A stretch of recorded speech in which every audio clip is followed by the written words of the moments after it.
आज दिन हो गए 271 और मैं बद्रीनाथ जी में पहुंचा हूँ। और मेरा एक लॉन्ग टाइम ड्रीम था जो था सतपंथ जी की यात्रा करने का और कागभूषणी की।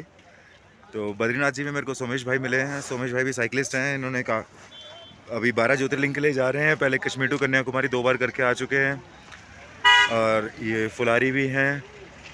और अभी जो हमारा ग्रुप है हिमालयन एश गार्ड इनकी कंपनी का नाम है और ये यहाँ से लेके जाते हैं सतपंथ की यात्रा के लिए और भी जो नियर बाय जितने भी ट्रैक्स हैं उनके लिए लेके जाते हैं। तो आपकी बात कराते हैं अभी पहले सोमेश भाई से।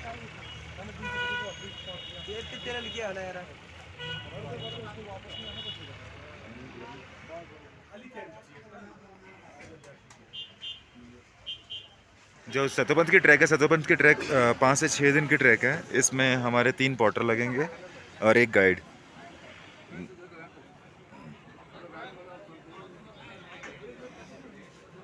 और ये वाला ग्रुप जा रहा है हिमालयन एश गार्ड।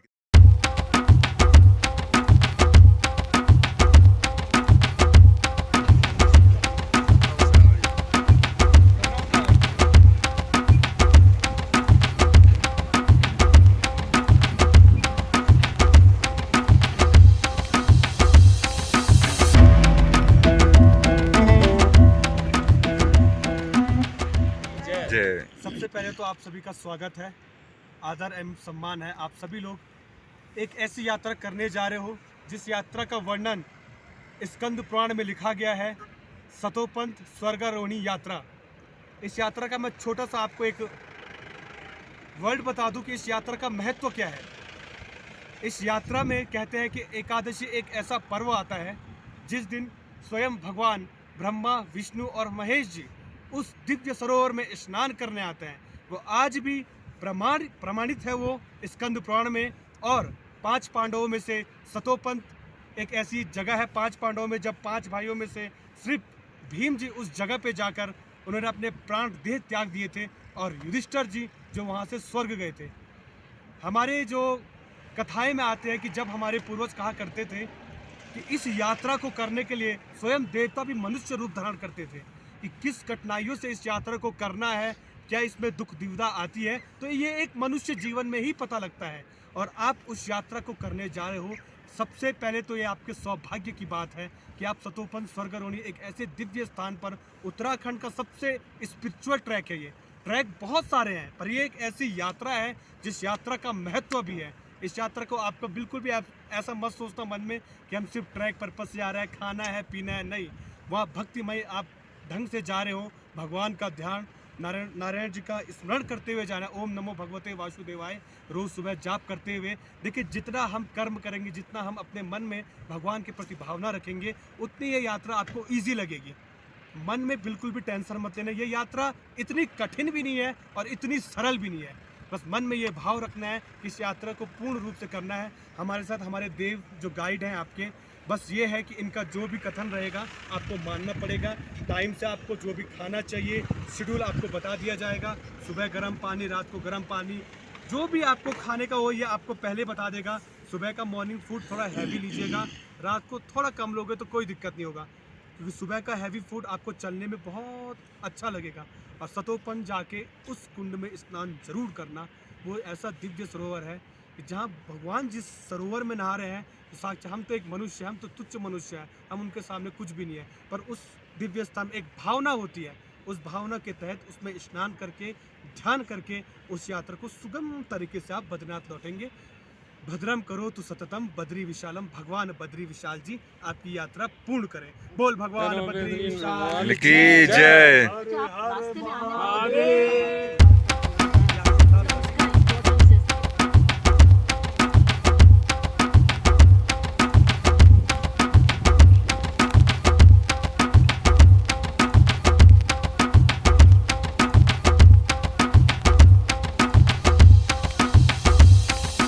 तो जी जो ट्रैक है सतोपंथ का, इसके लिए कुछ नियम कायदे हैं जिनको मानना चाहिए। एक तो सतोपंथ की यात्रा के पहले पड़ाव में जो जगह पे पहुंचा हूँ, ये जगह का नाम है माता मूर्ति मंदिर। यहाँ भगवान बद्रीनाथ जी ने जब नर नारायण के रूप में अवतार लिया था, तो माता जी यहाँ पर तपस्या करती थी और यहीं पर लिया था। ये मंदिर साल में एक ही बार खुलता है और सितंबर के महीने में मेला लगता है यहाँ बहुत बड़ा। जब ब्रह्म कमल खिलता है ऊपर, तो फुलारी जाके वहाँ से ब्रह्म कमल लेके आते हैं। फिर यहाँ मेला लगता है, यहाँ पूजा अर्चना होती है। बस साल में एक बार ही खुलता है ये मंदिर।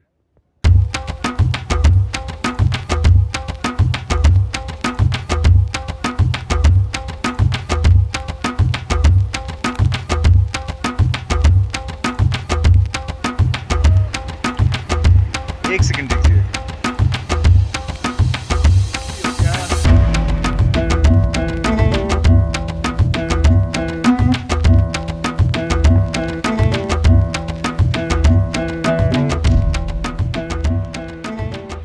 अभी हम माणा से 2 किलोमीटर चले हैं और जिस पॉइंट पे चले हैं यहाँ पर 100 सीढ़ी है नीचे जाने के लिए, उसके बाद खड़ी चढ़ाई है।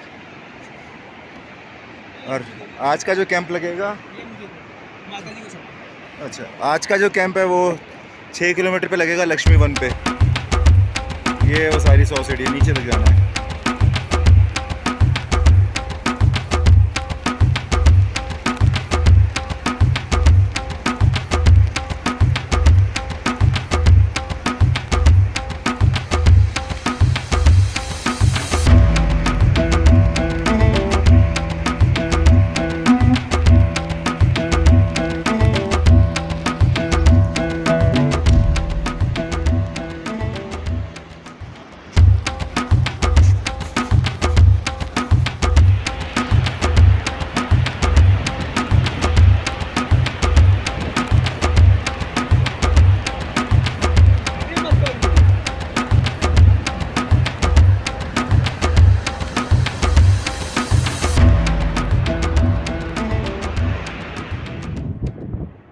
अभी तक की जर्नी का ये सबसे खतरनाक रास्ता है, क्योंकि यहाँ रास्ता ही नहीं है।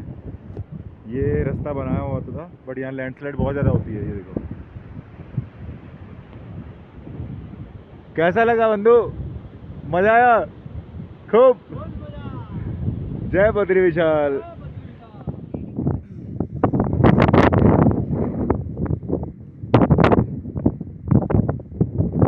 वो वसुधरा, कल वहाँ वाली ट्रैक कर दी, वसुधरा वाली 5 किलोमीटर है।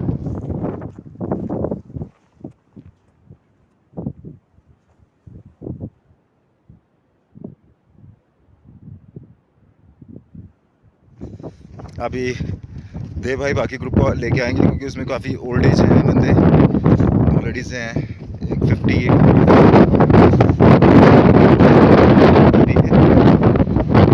काफ़ी स्लो हो रहा है। मतलब अभी 3 किलोमीटर हमारा 4 घंटे में हुआ और 3:30 बज चुके हैं। अगर टाइम पे नहीं पहुँच के कैंप वगैरह लगाया और खाने का कुछ प्रबंध किया तो दिक्कत आ जाएगी। तो इसलिए मैं थोड़ा आगे जा रहा हूँ और बस पहले ही पहुँच गए हैं वहाँ पर आगे। तो बहुत से कैंप तो लगा लिए होंगे उन्होंने, तो खाने की डायरेक्शन दे देते, खाने का बनाने का इंतजाम शुरू किया जाए, और फिर जितनी जल्दी हो जाए उतना अच्छा।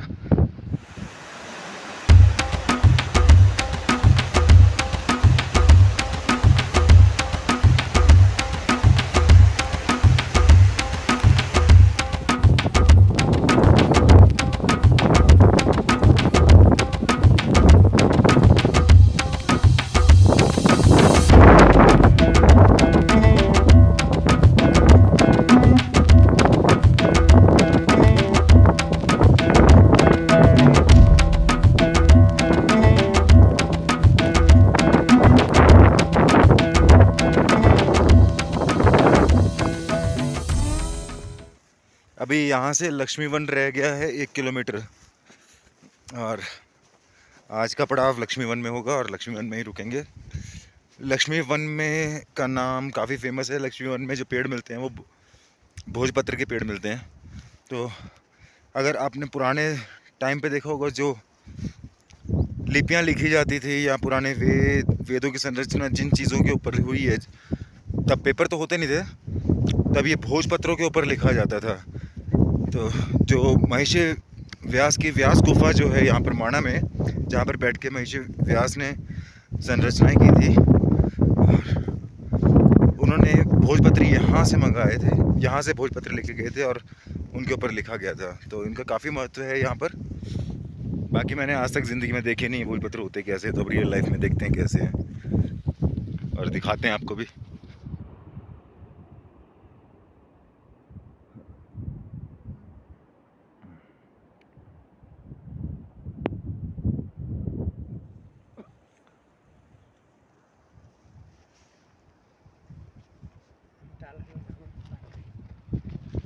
फाइनली मैं अपने कैंप साइट पहुंच गया, जो है लक्ष्मी वन के अंदर। और अब थोड़ा आराम किया जाए, टेंट लगाए। टेंट कहाँ से लगाऊँ, टेंट तो पीछे रह गया। अब वो आएंगे फिर लगाता हूँ।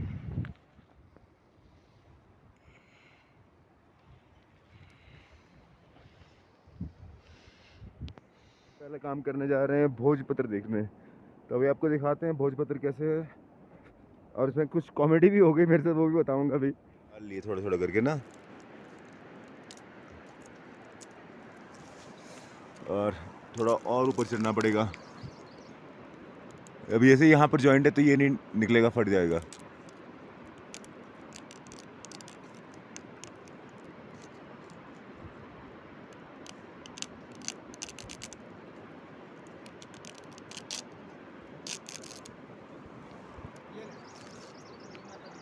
हाँ रख फेंको।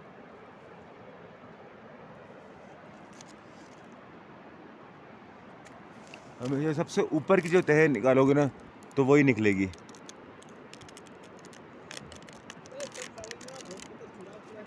हाँ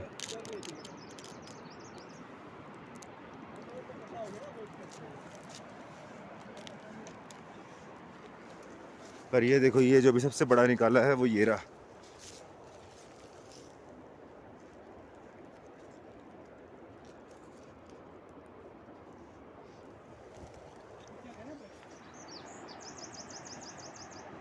आप सब में जिस किसी को भी भोजपत्र चाहिए हो तो नीचे कमेंट कर दीजिएगा।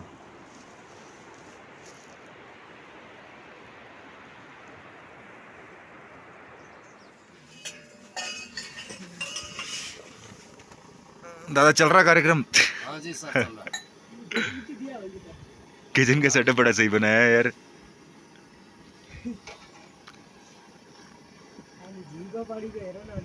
क्या बना रहे फिर आज? अब देखते हैं क्या होता है, क्या बनाते हैं। और इन्होंने अलग अलग नारायण पर्वत, ये जहाँ बद्रीनाथ का मंदिर है, और इधर ये नर है यानी अर्जुन। बिल्कुल। तो इन्होंने तब करा फिर अंधेरा होने के बाद टेंट में घुसने के बाद रवि जी से स्पिरिचुअल बातें करना, उनसे कथा सुनना, इसका अलग ही मज़ा था। अप्सराएं भेजी, और अप्सराओं ने अब हम सुनते हैं रवि जी से कथा और जब काफी फिर सोते हैं। और सुबह जल्दी उठना है क्योंकि कल सुबह 8 बजे से चलना होगा।